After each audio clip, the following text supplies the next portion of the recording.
আমার প্রণাম জানাই দিব্যত্রয়ীকে, শ্রী শ্রী ঠাকুর, শ্রী শ্রী মা এবং স্বামীজি মহারাজকে। আর ভক্তমণ্ডলী সবাইকে আমার প্রণাম, যে যেখানে আছেন। কেউ এখানে আছেন, কেউ অন্যত্র কাজে ব্যস্ত আছেন, সবাইকে আবার প্রণাম।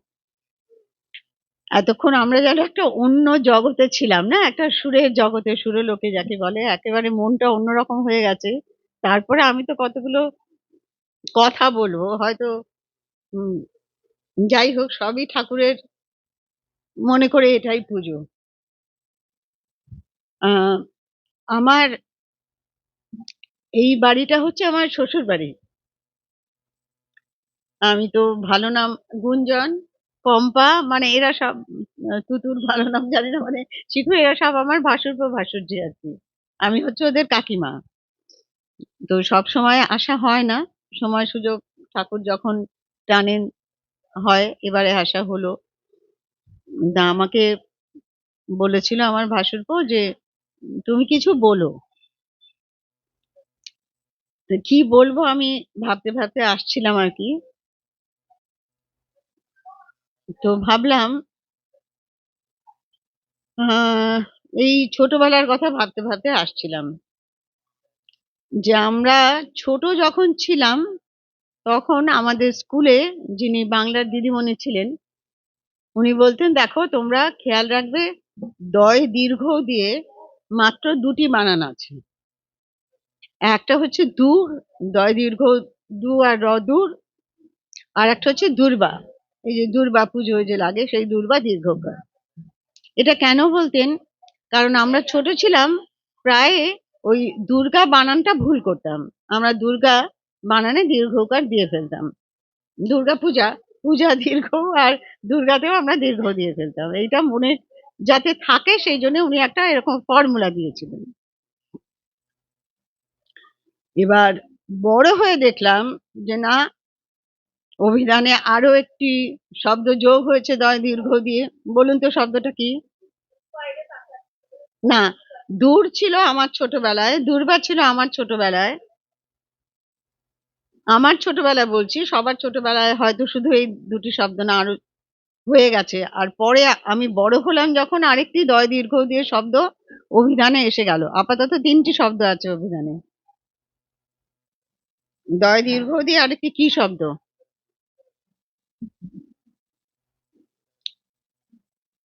সব সময় বলি, সব সময় শুনি। না, আমার স্বভাবটা খুব খারাপ আসলে, দিদিমণি ছিলাম তো। দূষণ। ওই হওয়ালেই হয় আর কি। দূষণটা এখন মানে সব জায়গায়, আর বিশেষ করে এই সময়ে দাঁড়িয়ে, মানে দূষণ, জলে দূষণ, বায়ুতে দূষণ, পরিবেশে দূষণ, সে তো বাইরে। আর আমাদের ভেতরটাও দূষণ। এই এখন খবরের কাগজ খুললেই কিংবা টিভিতে খবর খুললেই কেমন একটা লাগে, শরীরের মধ্যে যেন একটা কেমন আহ শরীর খারাপ হয়, অস্বস্তি হয়, যে এত সহজে আমরা রক্তপাত ঘটাই, খুব অতি তুচ্ছ কারণে। সেরকম হয়তো সবসময় বড় কারণ থাকেও না। অতি সহজে আমরা মানুষকে অপমান করি, অসম্মান করি। মানে শব্দ দূষণের যেন আরেকটা আহ ধারা এসে গেছে, মানে কথা দিয়ে, হাত দিয়ে নয়, অস্ত্র দিয়ে নয়, কথা দিয়ে মানুষকে আঘাত করা, সেটাও তো দূষণ। আবার ধরুন, এই হোয়াটসঅ্যাপে কিছুদিন ধরেই আসছে এই ফ্রড, এই ফ্রড, এই ফ্রড, জাল জুয়া চুরি, আমরা যেন ফাঁদে না পা দিই। সেটাও তো এক ধরনের দূষণ, মনের দূষণ। এবার তো আপনারা খুব রাগ করছেন, মনে মনে হয়তো কি বলছেন জানি না, যে এতক্ষণ এত সুন্দর কথাবার্তা হলো, এত ভালো গান টান হলো, আর এখন উনি শুরু করলেন কোথায় একটু ঠাকুরের নাম টাম হবে না, সব খারাপ খারাপ কথা বলছেন। আসলে কি, ঠাকুরকে কোথায় বসাবো? ঠাকুরের তো আমরা সুন্দর করে সাজাই। তারপর ধরুন দুর্গা ঠাকুরের কথা বলছিলাম, একটা চালচিত্র থাকে, মানে আগে তো খুবই থাকতো ওই এক চাল আর দুর্গা যখন ছিল। তো এখন তো এইখানেই ঠাকুরের স্থান, এইখানেই ঠাকুরকে বসাতে হবে। তো এইখানে ঠাকুরকে বসিয়ে আমরা ঠাকুরের কাছে কি করি? প্রার্থনা করি যে, ঠাকুর তুমি আমাদের হাত ধরো। কিভাবে হাত ধরবেন? সেইটা বলতে গিয়ে আরো কয়েকটা মানে ভাবতে গিয়ে আরো কয়েকটা কথা মনে পড়ল। ঠাকুরের যেটা মায়ের যেমন আমরা শেষ উপদেশটা ধরি যে, "যদি শান্তি চাও মা, কারো দোষ দেখো না।" সবাই আমরা জানি। জানি কিন্তু মানতে পারি না। সবাই পড়েছি। কতবার পড়েছি, লিখেওছি হয়তো কোথাও, কোথাও। বলেছি তো অজস্রবার কিন্তু পেরে উঠি না। এটা একটা প্র্যাকটিসের ব্যাপার। অঙ্ক ক্লাসে শিখিয়ে দেয়া হলো। আমি বাড়ি গিয়ে সব বুঝে গেলাম অঙ্কটা কিভাবে করতে হবে। বাড়ি গিয়ে বই বন্ধ করে রইলাম। পরীক্ষার খাতায় আর সেই অঙ্কটা কষতে পারব না। তো মা বললেন, "কারো দোষ দেখো না।" আরো কি বললেন? "কেউ পর নয়, পুরো জগৎ আপনার।" আর ঠাকুরের যেটা আ শেষ উপদেশই বলি বা শেষ আশীর্বাণী, সেটা হচ্ছে তোমাদের চৈতন্য হোক। এখন এই দুটো কথা কিন্তু মিলিয়ে দেওয়া যায়। মানে চৈতন্য যদি হয়, তাহলেই ওই জগৎটা পর না হয়ে গানে যে কথাটা বলছিলেন যে, আমার আমি, সেটাকে ভুলিয়ে দিতে হবে, ভুলে যেতে হবে। তাহলেই জগৎটা আপনার হয়ে যায়। আর তার আগে ঠাকুর আরেকটি কথা বলেছিলেন। সেটা হচ্ছে মানুষ কাকে বলবো? না যার মান হুঁশ আছে। ঠাকুর খুব রসিক মানুষ ছিলেন তো। মানে এরকম কাঠখোট্টা যেরকম আমরা লেকচার দিয়ে থাকি, সেরকম ভাবে তো দিতেন না। কথাবার্তা বলতেন না। মজা করে, মানে আমরা যাকে আলংকারিক অর্থে ইংরেজিতে পান কথাটা বলা হয়। মান মানুষ মানহুষ। এরকম বেশ ছন্দ করে, করে বলতেন আরকি। তো এটাও উনি বলে গেছেন সেই কবে। আর আমরা বইতে পড়েছি আর কে কি বলেছেন মানুষ সম্পর্কে। অ্যারিস্টটল বলেছেন, অনেকেই পড়েছেন বইতে, যে মানুষ হচ্ছে একজন পলিটিক্যাল অ্যানিমাল। পলিটিক্যাল অ্যানিমাল, রাজনৈতিক জীব। তারপরে মানুষ কি? মানুষ হচ্ছে একটা ভোট। একটা ভোট। এইটুকুই মানুষের, এটা অ্যারিস্টটল বললেন। তারপরে বললেন বেঞ্জামিন ফ্রাঙ্কলিন, উনি বললেন, মানুষ কি? মানুষ কে? মানুষ হচ্ছে সেই প্রাণী যে কিনা মেশিন তৈরি করতে পারে। টুল মেকিং অ্যানিমাল বলেছিলেন। কথাটা খুবই সত্যি। আর এখন তো এটা আরো সত্যি হয়ে গেছে। আমাদের যে কত মেশিন, কত টুল, কত গ্যাজেটস, এবং সম্প্রতি মানুষ কিন্তু খুব ভয়ে রয়েছে। মানে শুধু এই যে জাল জুয়াচুরি, রক্তপাত, অশান্তি ইত্যাদি নয়। মানুষ ভয়ে রয়েছে কি? তার নিজের সৃষ্টি তাকে ছাপিয়ে যাবে হয়তোবা। Artificial intelligence. মানুষের কণ্ঠস্বরকে নকল করা যাচ্ছে, মানুষের চেহারাকে নকল করা যাচ্ছে। মানুষ ভাবছে আমি তো ভগবান হয়ে গেছি। কিন্তু একই সঙ্গে সে ভয় পাচ্ছে যে এই যে কাণ্ডটা হলো, এরপরে কি হবে? মানুষ কোথায় থাকবে? তারপরের প্রজন্মতে এলেন অ্যালফ্রেড টফলার বলে, তিনিও একজন বেশ বড় চিন্তাবিদ। তিনি বললেন, মানুষ হচ্ছে একজন ইকোনমিক অ্যানিমাল, অর্থনৈতিক জীব। তার মানে মানুষ হচ্ছে কি আর কিছু না, একজন ক্রেতা বা একজন কনজিউমার। এখন এই যে বিপণনের যুগ আমরা বলি, এই যে বিজ্ঞাপনের যুগ, এখানে কিন্তু আমরা দেখছি হ্যাঁ, মানুষ মানে একজন ক্রেতা। আমাদের হোয়াটসঅ্যাপ খুললেই কবে আমি একটা কি জিনিসের খোঁজ করেছিলাম, সে জিনিসের আর আমার প্রয়োজন নেই, হয়তো মিটে গেছে প্রয়োজন, কিন্তু সেই কথাগুলোই চলে আসে। তো এই পরিপ্রেক্ষিতে দাঁড়িয়ে যদি ঠাকুর যে সংজ্ঞা বলি আমরা, ডেফিনেশন যেটা দিয়েছিলেন, সেইটা যদি বিচার করি, তাহলে একটা কথা মনে হয় যে যদি আমাদের মান সম্পর্কে হুঁশ থাকে, বা যদি ঠাকুরের আশীর্বাদে আমাদের সত্যি সত্যি চৈতন্য হয়, আমি ঈশ্বর লাভ, মোক্ষ লাভ, সিদ্ধি লাভ অত দূরে যাচ্ছিই না।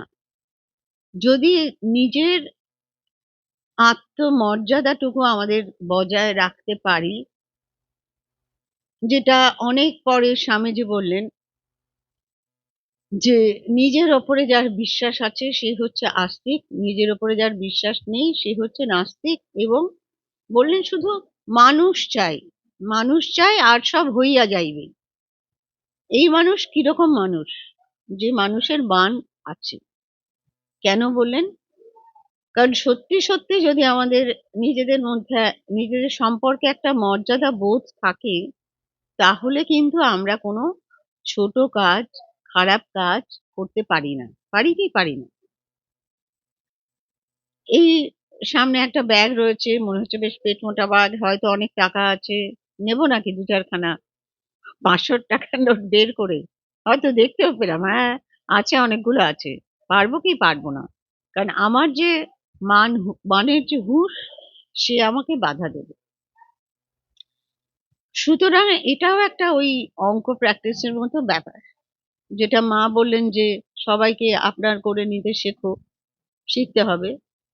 সেইরকম যদি একটা প্র্যাকটিস আমরা করতে পারি যে না, আমরা মান সম্পর্কে হুঁশ থাকবো, আমাদের মধ্যে চৈতন্য জাগ্রত হোক যে আমরা সত্যিই ঈশ্বরের সন্তান। আমরা কি কোনো ছোট কাজ করতে পারি? পারি না। আগেকার দিনে একটা কথা বলা হতো যে ৩ রকমের ভয় আছে। একটা মৃত্যু ভয়, মানে পরলোকে গিয়ে কি জবাব দেব? আমি এখানে যদি কোনো পাপ কাজ করি, অন্যায় কাজ করি, ভুল কাজ করি, কেউ জানতে পারল না। চুরিটা যে আমিই করেছি কেউ জানতে পারল না।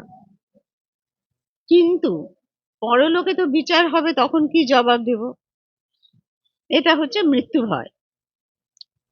আরেকটা হচ্ছে রাজ ভয়। মানে আমি একটা ভুল কাজ, খারাপ কাজ ইচ্ছে করেই হোক, অনিচ্ছায় হোক, করে ফেললাম। তারপরে কি হবে? রাজা যিনি, শাসনকর্তা যিনি, তার কাছে আমাকে কিন্তু শাস্তি পেতে হবে। এই একটা ভয়। আর একটা ভয় কি?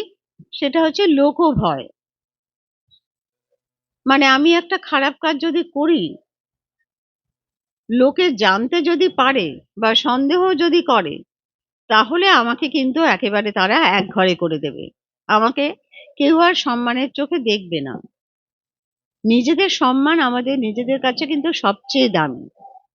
আমরা অন্য লোককে সম্মান দিতে পারি বা না পারি, জানি বা না জানি, আমার সম্মানহানি হলে কিন্তু সেটা আমাকে খুবই আঘাত দেয়। সুতরাং এই ৩ টে ভয়ের কারণে আমরা অনেক সময় নিজেদের খারাপ কাজ করা থেকে বাঁচিয়ে রাখতাম, নিবৃত্ত হতাম। এখন কি হয়েছে? এখন আমরা বলি না, পরলোক-টরলোক আমরা মানি না। বিশ্বাসই করি না পরলোকে। তো এই হলোকে যা পারি করে যাই। কেউ জানতে না পারলেই হলো। চুরি তো ধরা না পড়লেই হলো। সুতরাং সেই ভয়টা নেই। রাষ্ট্র শাসনের যে ভয়, রাজভয়, সেই ভয়টাও নেই। কারণ ও পুলিশকে ঘুষ-টুস দিলে, এটা এখন ছোট্ট ছেলেও জানে, আমি ধরা পড়ব না। কে কাকে ধরবে? সবাই চোর। হ্যাঁ, কে কাকে ধরবে?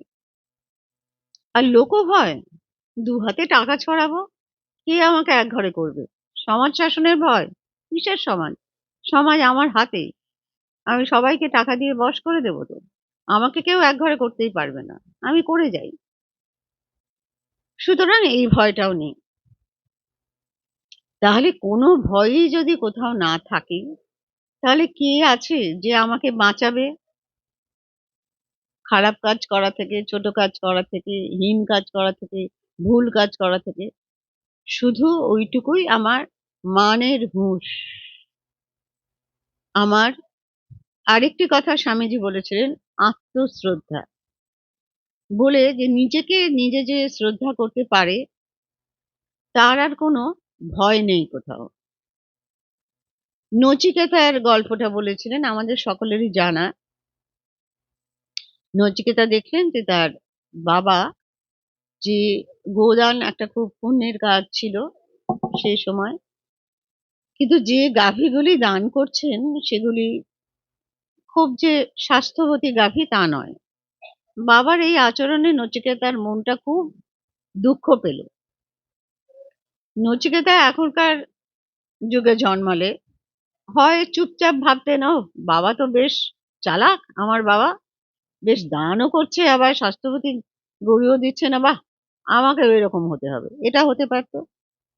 অথবা খুব চেঁচামেচি চিৎকার করে, বাবা তুমি এটা কি করছো, কি করলে তুমি, সাংবাদিক সম্মেলন ডেকে, জানেন আমার বাবা এই করেছে, হয়তো বাবাকে খুব হেয় করে নিজে বড় হবার চেষ্টা করতেন। কিন্তু নচিকেতা সেটা করলেন না, দুঃখ পেলেন ঠিকই, কিন্তু বাবা তো বাবাই, বাবাকে কিছু বলতে পারলেন না সেভাবে। বরং ভাবলেন যে আমি তো খুব খারাপ কেউ একটা নই। হ্যাঁ, হতে পারে আমি একেবারে খুব উত্তম তা নই, অধমও তো নই, আমি মধ্যম। সুতরাং উনি বাবাকে গিয়ে বললেন, বাবা আপনি আমাকে কাকে দান করবেন? এবার বাবা তখন কাজে ব্যস্ত, বিরক্ত, রেগে টেগে বললেন, যাও, তোমাকে আমি যমকে দান করবেন।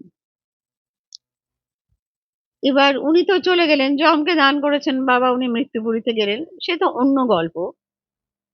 কিন্তু উনি যমের কাছ থেকে যে জ্ঞান লাভ করলেন, সেই সময় একটি বর কিন্তু উনি চেয়ে নিয়েছিলেন, যে আমি যে আবার ফিরে যাব আমার পরিবারে, কি আমার বাবার কাছে, বাবা যেন আমার প্রতি কোনো বিদ্বিষ্ট ভাব পোষণ না করেন। সুতরাং নিজের প্রতি শ্রদ্ধা থাকলে কিন্তু সকলের প্রতি শ্রদ্ধাটা এসে যায়। এখন অনেকে আমাদের ছোটরা বলেন না যে জ্ঞান দিও না, কারণ আমরা কিন্তু সত্যি কথা, ঠাকুরের কাছে এই যে ছেলে ছোকরা বলতেন যাদের, তারা যেতেন, তারা সব শিক্ষিত, উচ্চ শিক্ষিত। অনেকে ছাত্র, অনেকে হয়তো পড়াচ্ছেন, মাস্টারমশাই তো পড়াতেন, কিন্তু এত সুন্দর করে কথা ঠাকুর বলতেন, তাদের কিন্তু কখনো এইটা মনে হয়নি জ্ঞান দিচ্ছেন তাদের। কেন মনে হয়নি? কারণ ঠাকুর সেটাই বলতেন যেটা তিনি বিশ্বাস করতেন। মানে মন আর মুখ এক বলতেন না? ওই যে মা বলেছিলেন একবার যে ওই বিশ্বযুদ্ধ হয়ে যাবার পরে যে কতগুলো ওই সনদ, শান্তি চুক্তি সই করা হলো, তা কাগজে বেরিয়েছে, সবাই সেইটা নিয়ে খুব আলোচনা করছেন। তো মা বলছেন, একটু পড়ে শোনাও তো বাবা। তো সবাই পড়ে শোনাচ্ছেন। তখন মা বলছেন যে এইটা যদি এই কথাগুলো যে বলেছে সবই হচ্ছে মুখস্থ, মানে মুখস্থ। যদি অন্তস্থ হতো তাহলে কথা ছিল না। মানে দেখা যাচ্ছে আবারও কিন্তু বিশ্বযুদ্ধের একটা পরিস্থিতি চালু হয়ে গেছে। সুতরাং সেই শান্তি চুক্তি যদি সত্যিই মানুষ অন্তস্থ করতো তাহলে হতো না। এবার ঠাকুর যেটা বিশ্বাস করতেন সেটাই বলতেন। মানে ওনার মুখে বলছেন টাকা মাটি, মাটি টাকা, সে গল্প তো জানেন। একটা টাকা রেখে ইচ্ছে হলো, ঠাকুরই বলতেন, হ্যাঁ নিশ্চয়ই গুরুকে তো পরীক্ষা করতেই হবে, পরীক্ষা করে দেখবি। নরেনের ইচ্ছে হলো পরীক্ষা করি, পরীক্ষা করে দেখলেন যে ঠাকুর বসতে পারছেন না বিছানায়, উনি তো জানেন না কিন্তু ওনার কষ্ট হচ্ছে, তখন বিশ্বাসটা হলো। এখন এত বড় একটা, এটা তো মানে আমাদের ধরাছোঁয়ার বাইরে, আমরা তো ওই পর্যায়ে জানি না, মানে কত জন্মান্তরের পরে উঠতে পারবো সেটাও আমরা সঠিক জানি না। কিন্তু আমরা যেটা করি, যেটুকু করতে পারি, সেটা হচ্ছে যে ছোটদের একটা ঠিকঠাক রাস্তা দেখিয়ে দেওয়া। আমরা এমন কিছু মহান নই, এমন কিছু বড় নই সেই অর্থে, শুধু আমরা কয়েক বছর আগে জন্মেছি তো, সেই জন্যে যে রাস্তাটা দিয়ে আমরা হেঁটেছি, আমাদের ছোটরা সেই রাস্তা দিয়ে হেঁটে আসছে। সুতরাং আমি জানি কোথায় রাস্তায় একটা খানাখন্দ রয়েছে, এই বাবা পড়ে যেতে পারিস, সাবধানে যাস। ওখানে কিন্তু গর্ত আছে। কিংবা ওইখানে রাস্তাটায় বড্ড পিছল রে বাবা, আমি তো ওই রাস্তা দিয়ে এলাম একটু আগে। পিছল আছে জায়গাটায়, দেখে চলিস। এইটুকু আমরা তাদের সাহায্য করতে পারি। কিন্তু আমরা এমন কিছু করে ফেলি যে তারা খুব কনফিউজড হয়ে যায়। যেমন আমরা সবসময় তাদের কাছে একটা কিছু মানে এমন দাবি করি, ওই যে গান আছে না যে তাকে যে হতেই হবে সেরা। মানে সবকিছুতেই। শুধু পড়াশোনায় হলেই সন্তুষ্ট নয়, সবকিছুতে সেরা হতে হবে। যদি না হও তাহলে যেন কি একটা হবে। মানে আমরা কিন্তু তাদের মধ্যে একটা বিদ্বেষের ভাব, প্রতিযোগিতার ভাব ঢুকিয়ে দিচ্ছি। আমি একটা গল্প বলি। গল্প নয়, সত্যি কথা, একদম কাহিনী। সেটা হচ্ছে আ একটি মফস্বল শহরের গল্প। একটি স্কুলের খুব কাছে একটি জেরক্স সেন্টার খুলেছে। বুদ্ধির কাজই করেছে। কারণ স্কুলের অনেক কিছু নোটস ইত্যাদি জেরক্স করতে অভিভাবকেরা আসেন। তো ২ টি ছাত্র, তারা বন্ধু। তাদের ২ জন মা, তারাও বন্ধু। সাধারণত একই সঙ্গে আসেন, একই সঙ্গে নোটস আ জেরক্স করেন, ফটোকপি করেন আরকি, ইত্যাদি হয়-টয়। তো ওই জেরক্স সেন্টারের যে ভদ্রলোক, তিনি একদিন দেখছেন যে একজন মা তার বাচ্চাকে নিয়ে এসছে, আর একজন আসেননি। এবং কিছু নোটস উনি ফটোকপি করতে দিয়েছেন। তা ওনার মনে হচ্ছে, বাবা এরা তো সবসময় দুজনে একসঙ্গে আসে, ২ বন্ধু। আজকে একা আসছে, ঠিক আছে। ওনাকে নোটস কপি করতে দিয়েছে, উনি করছেন। কিছুক্ষণ বাদে দেখা গেল আরেকটি বন্ধু আর তার মা আসছেন। তার হয়তো সেদিন কিছু কপি করতে দেওয়ার ছিল না। এদের দেখে দাঁড়িয়ে গেছেন এবং ওই মাকে জিজ্ঞেস করছেন, অন্য বন্ধুর মা, যে "এই কি রে, তুই কি কপি করাচ্ছিস রে? কিছু নোটস পেয়েছিস?" তো ওই বাচ্চাটির হাত ধরে তার মা অম্লান বদনে বললেন, "না, নোটস না, ওই আমার হাসব্যান্ডের অফিসের কিছু দরকারি কাগজপত্র।" হ্যাঁ? এবার যিনি জেরক্স করছেন, মানে আমার একেবারে খোদ তার কাছ থেকে গল্পটা শোনা। উনি আমার পরিচিত। বলছে, "দেখুন, বাচ্চারা হাতটা ধরে আছে। ধরে এই কথাটা বলল।" কেন বললেন? উনি কিন্তু আসলে নিজের সন্তানকে খুবই ভালোবাসেন। সেটা নিয়ে কোনো মানে প্রশ্নই নেই, সমস্যাই নেই। যে এই নোটসটা আমি অতি কষ্টে জোগাড় করেছি, আমার ছেলে এটা পাবে। আমি অন্যের ছেলেকে দেব কেন? শেয়ার কেন করব? এই ভাবনাটার মধ্যে আমি বলছি যে উদ্দেশ্যটা পেছনে কিন্তু খারাপ না। প্রত্যেকেই আমাদের সন্তানকে, আমাদের ছোটদের আমরা বড়রা ভালোবাসি। কিন্তু ভালোবাসার পদ্ধতিটা, প্রক্রিয়াটার মধ্যে একটা গন্ডগোল হয়ে যাচ্ছে। ছেলেটি ১ নম্বর দেখলো মা মিথ্যে কথা বলে। এইবার যদি আমাকে বকে কোনোদিন, "এই তুই মিথ্যে কথা বললি কেন?" তখন আমি পাল্টা বলতে পারবো, "তুমিও তো বলো।" দ্বিতীয় কথা, ছেলে বুঝলো যে এই কিছু জিনিস আছে যা কাউকে দিতে নেই। তার মানে এটা প্রকারান্তর একটা স্বার্থপরতার শিক্ষা হলো। প্রকারান্তর একটা প্রতিযোগিতা, একটা হিংসের শিক্ষা হলো। হ্যাঁ, আপনারা বলবেন যে এখন এই কম্পিটিশন এর বাজারে আম মানে সে যদি সবাইকে মেনে না বেরিয়ে যেতে পারে, একটা ফাইটিং আ মনোভাব থাকতে হবে, নাহলে তো পিছিয়ে যাবে। এই মা কিন্তু পরে বড় হয়ে হয়তো দুঃখ করবেন পাড়া-প্রতিবেশীর কাছে কি আত্মীয়-স্বজনের কাছে যে, "আমার ছেলেটা এত স্বার্থপর হলো! শুধু নিজেকে নিয়ে আছে, আমাদের কথা ভাবেই না।" এইটা বুঝতে পারছেন না যে আমি স্বার্থপরতার বীজটা বুনে দিয়েছিলাম না জেনে, না বুঝে। টিফিন বানিয়ে দিলাম। "এই দেখ, খুব ভালো টিফিন বানিয়ে দিয়েছি কিন্তু আজকে। এই দিবি না? কাউকে শেয়ার করবি না।" সে হয়তো ভালোবেসে বন্ধুকে শেয়ার করল। টিফিন বক্স ধোয়ার সময় আমি টের পেয়ে গেলাম, "এই, তোর টিফিন বক্সে এটা তো আমি দিইনি, এলো কোত্থেকে?" "না, আমারটা বন্ধুকে দিয়েছি, বন্ধুটা আমি খেয়েছি।" আমি কান্নাকাটি শুরু করে দিলাম। "তোকে এত কষ্ট করে বানিয়ে দিলাম, আমি বললাম তোকে, তুই এরকম করলি?" সে কনফিউজড হয়ে যাচ্ছে। সে ভাবছে যে তাহলে এই কাজটা করলে, বন্ধুকে ভালোবাসলে মা দুঃখ পাচ্ছেন? মা কান্নাকাটি করছেন, তাহলে তো এটা আমার উচিত কাজ হয়নি, তাহলে তো এটা করবো না আর কি।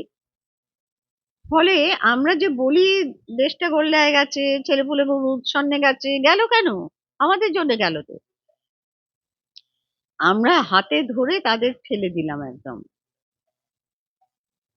এবার আবার সেই একই ফর্মুলায় যাচ্ছি। আমাদের মান সম্পর্কে হুঁশ থাকতে হবে। আমি যে মা, আমি যে সন্তান পালন করছি, আমি যদি শিক্ষিকা হই, আমি ছাত্রছাত্রীকে যা করছি, এরকম ঘটনা ঘটে,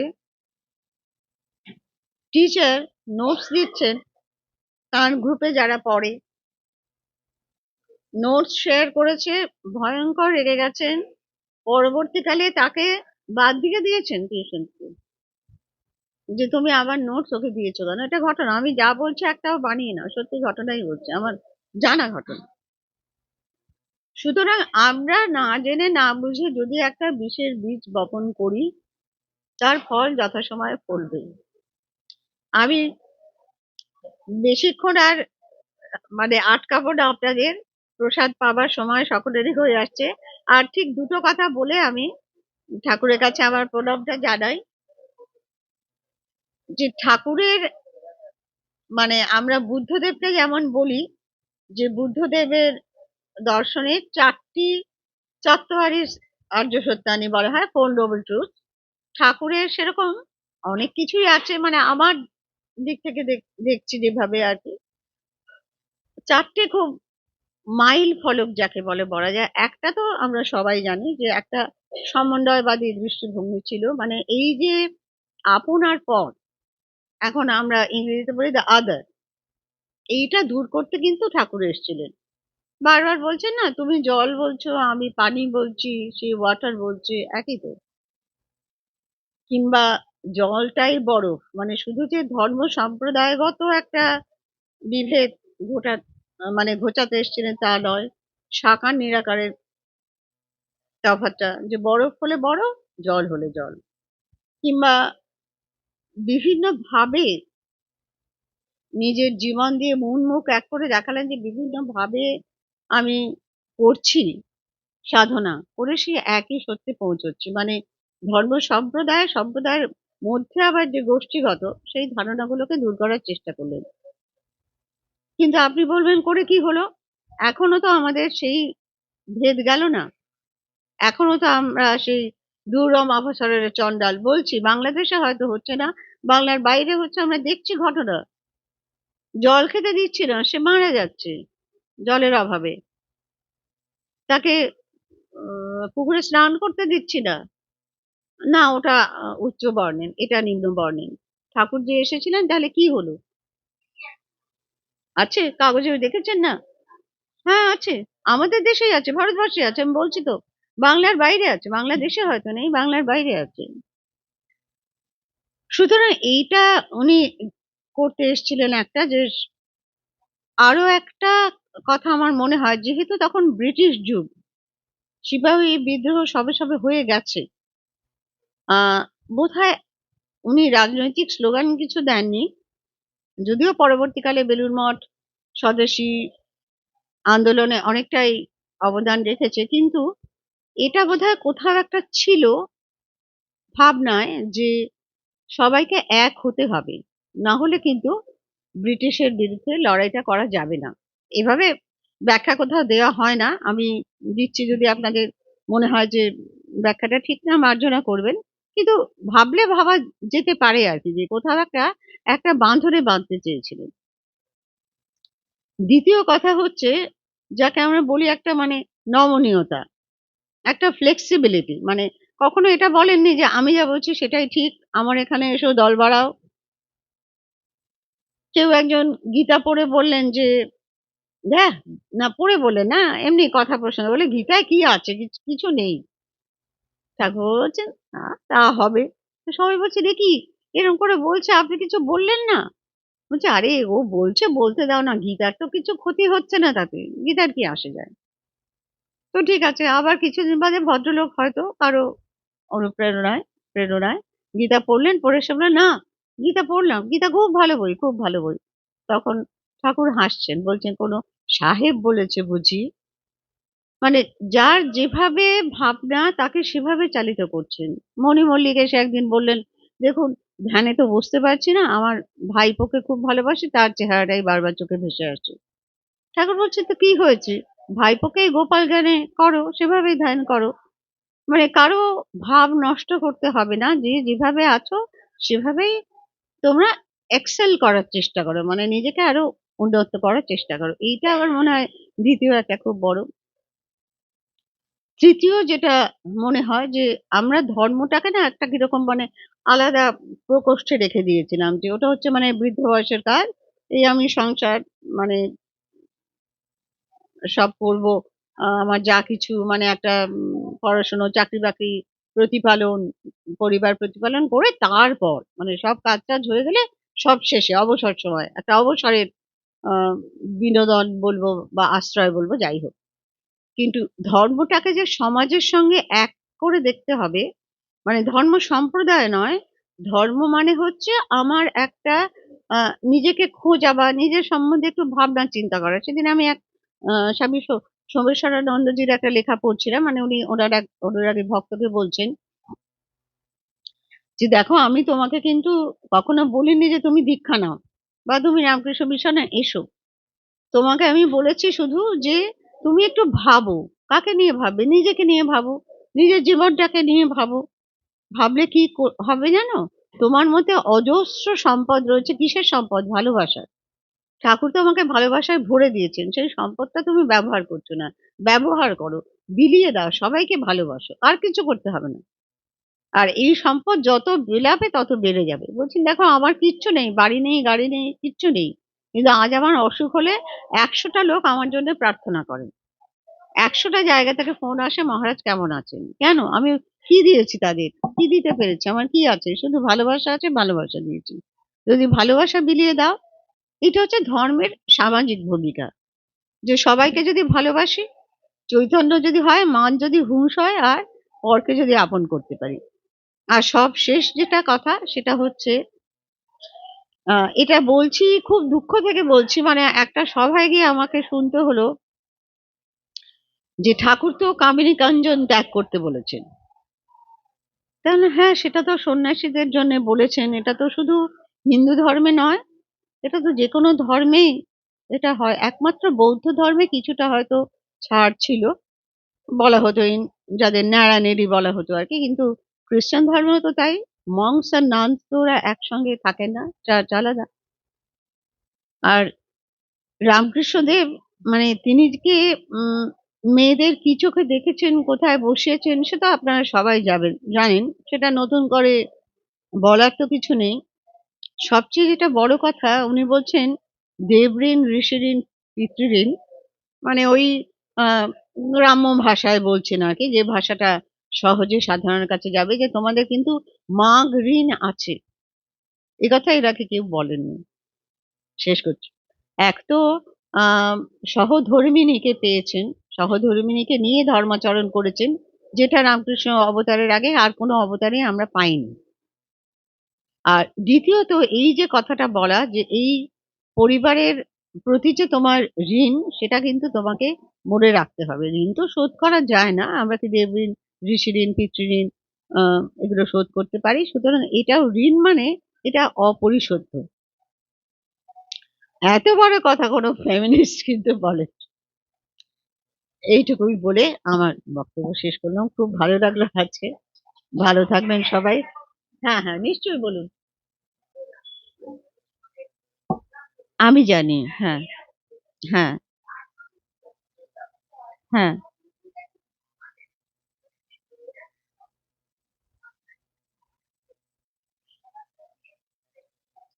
আচ্ছা আমি আমি একটু বলি এইটা হ্যাঁ, হ্যাঁ, অবশ্যই আছে। এইটা কিন্তু ব্যবহারিক দিক থেকে একটা কারণেই করা হয়েছে।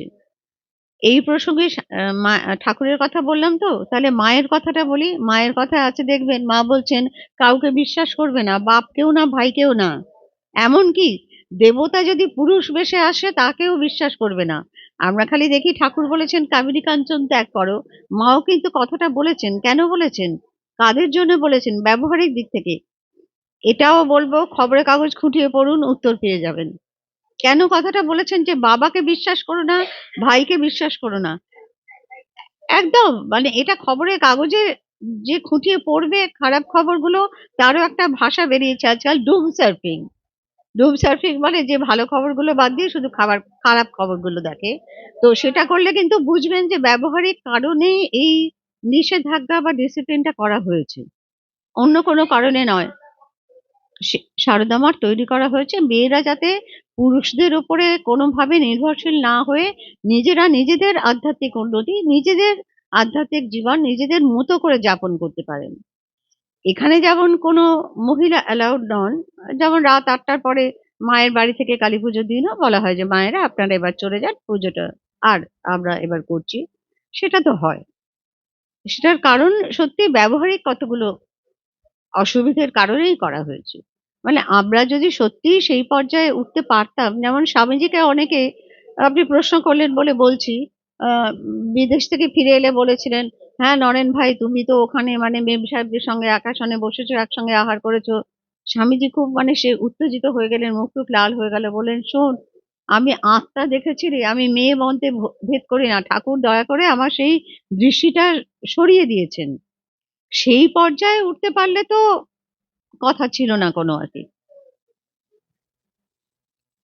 সেটা আবার আরেকটা প্রশ্ন। কারণ সেখানে মিশন বিপন্ন হচ্ছিল। কারণ যারা হয়তো সেই অর্থে স্বদেশী আন্দোলনের সঙ্গে যুক্ত নন, যারা একেবারে নির্ভেজাল আধ্যাত্মিক জীবন যাপন করতে এসছেন, তাদের অসুবিধে হচ্ছিল। হ্যাঁ, তাদের অসুবিধে হচ্ছিল। সেটাও ব্যবহারিক, সেটাও ব্যবহারিক। ব্যবহারিক অনেক কারণে কিন্তু আমাদের অনেকটা আপোস করতে হয়। সেটা ঠিক কথাই। ব্যবহারিক কারণে আমাদের আপোসটা করতে হয়, সেটা আমরা পারি না। সেটা ঠিকই। কিন্তু এখন আবার কিন্তু নিবেদিতা সম্পর্কে ওদের বই বের হচ্ছে। মানে যেটা ঘটেছিল তখন, এখন তো আর সেই পরিস্থিতি নেই। সেটাকে যতটা সম্ভব আবার আম মানে আমি কি বলবো? প্রায়শ্চিত্ত বলব না। হ্যাঁ, হ্যাঁ। ভাবনা চিন্তাটা নতুন করে শুরু হচ্ছে।